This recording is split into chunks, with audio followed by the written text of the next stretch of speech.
আসসালামু আলাইকুম, কেমন আছেন সবাই? আশা করি যে যেখানে আছেন ভালো আছেন, সুস্থ আছেন।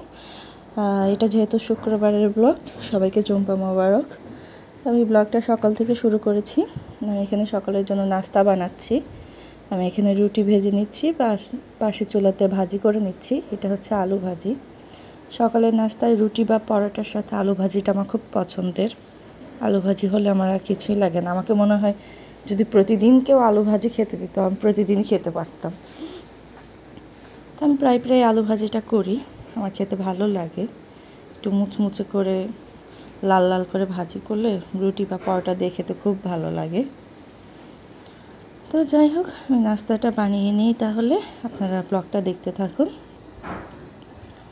ও কার কার আলু ভাজি পছন্দ আমার মতো অবশ্যই জানাবেন। আমার মতো কে কে রুটি বা পরোটার সাথে আলু ভাজি খেতে পছন্দ করেন। এদিকে দুপুরে রান্নার জন্য আমি এখানে একটু গরু মাংস ফ্রিজ থেকে নামিয়ে রেখেছি, এটা রান্না করব।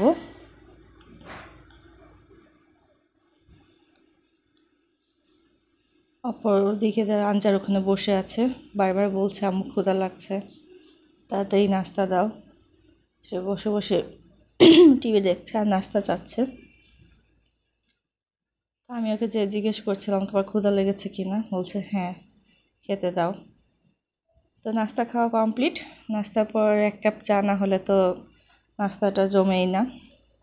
তো আমি নাস্তা খেয়ে গরম গরম 1 কাপ দুধ চা নিয়েছি।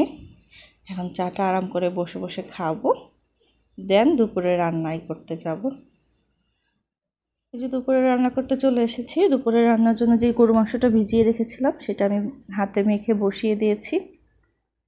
পাশের চুলাতে মাংস প্লাস পোলাও রান্না করব, সেটার জন্য গরম পানি বসিয়ে রেখেছি। হঠাৎ করে দেখি চুলাতে গ্যাসটা কমে গিয়েছে। অপরে দেখি আনচারের বাবা কিছু বাজার আনতে দিয়েছিলাম, বাজারগুলো নিয়ে আসছে। চায়ের দুধ, লবণ, আলু, পেঁয়াজ, এগুলোই দেখছিলাম খুলে খুলে।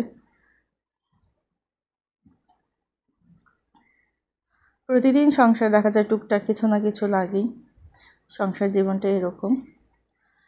যে মাংসটা কষানোর পর আমি ঝোল দিয়ে বসিয়ে দিয়েছি। অপর দিকে পোলাও বসানো, আমি এখানে অল্প করে পোলাও বসাবো, যেহেতু আমার ফ্রিজে পোলাও ছিল সেটা আমি বের করে রেখেছি। শুধু আমার শ্বশুরের জন্য একটু টাটকা পোলাও রান্না করে দেবো। এই যে ফ্রিজে, এটা হচ্ছে ঈদের যে রোস্ট রান্না করেছিলাম সেটাতে 5-6 পিস রয়ে গিয়েছিল, সেটাই বের করেছি, গরম করব। আর এই পোলাওটা গরম করব। আর মাংস বাগার দেওয়ার জন্য এখানে আমি রসুন আর পেঁয়াজ নিয়েছি। মাংস বাগার দেওয়া শেষ। এই যে মাংসটা এখন ভালোভাবে একটা জাল দিয়ে আমি নামিয়ে ফেলবো। ওদিকে পোলাওটা দমে রেখে দিয়েছি, এটাও হয়ে গিয়েছে। দেখতেই পাচ্ছেন পোলাওটা কি সুন্দর ঝরঝরা হয়েছে।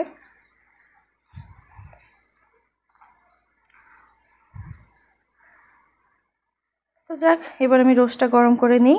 দেখুন, রোস্টটা গরমের জন্য কড়াইতে দিয়ে বসিয়ে দিয়েছি, চুলাটা একদম লো হিটে দিয়ে। এটা আস্তে আস্তে ছেড়ে যাবে বরফটা। এই ছিল দুপুরের আয়োজন। তো সন্ধ্যাবেলা এই যে আনজারকে একটু পড়তে বসিয়েছি। পড়তে বসালে 2 ভাই বোন তো দুষ্টুমি করতেই থাকে। এই যে পড়ার সময় তার এই কথা সেই কথা, আর এই যে অন্যদিক অপরজন দুষ্টুমি করেই যাচ্ছে। ভাইকে পড়তে বসালে তার তো দুষ্টুমির শেষ নেই, তাকে অনেক দুষ্টুমি করতে হবে, ভাইকে ডিস্টার্ব করতে হবে। এই দেখেন তা কি হাসি দিচ্ছে, ভাইকে ডিস্টার্ব করে। একটু পর পর আসবে, এতে সে খাতা চাবে, পেন্সিল চাবে। আর অন্যদিকে আনজারও ওর সাথে দুষ্টুমি করছিল। মানে এদেরকে পড়তে বসালে আমার মাথা একদম শেষ হয়ে যায়। দুইজনে টম অ্যান্ড জেরির মতো লেগেই থাকে। কার কার বাসায় এরকম দুষ্ট আছে বলবেন তো? আমার বাসার মতো, আমার বাসায় যেরকম সারাক্ষণ এই দুইটা টম অ্যান্ড জেরির মতো লেগে থাকে। মানে পড়া কীভাবে ফাঁকি দেওয়া যায় শুধু সেই চিন্তা। আরেকজন দেখেন নাচা শুরু করে দিয়েছে।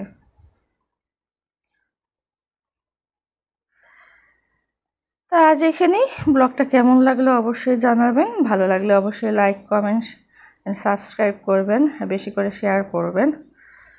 আপনাদের সহানুভূতি বা আপনাদের অনুপ্রেরণা পেলে আমি আরও ভালো করার চেষ্টা করব। জানি না কেমন হয়, ভুল ত্রুটি হলে ক্ষমা সুন্দর দৃষ্টিতে দেখবেন। কারণ সবাই শুরু থেকে ভালো হয় না, চেষ্টা করেই সবাই আস্তে আস্তে ভালো করতে পারে। তো আমিও চেষ্টা করে যাচ্ছি, ইনশাল্লাহ হয়তো আমিও একদিন আপনাদের মনের মতো করে ব্লগ করতে পারবো বা দিতে পারবো। সেজন্য আপনাদের অনুপ্রেরণাটা আমার খুব দরকার। আমার পাশে থাকবেন, সেভাবেই সাপোর্ট করবেন। আর যেখানে সবাই ভালো থাকবেন, সুস্থ থাকবেন। আল্লাহ হাফেজ।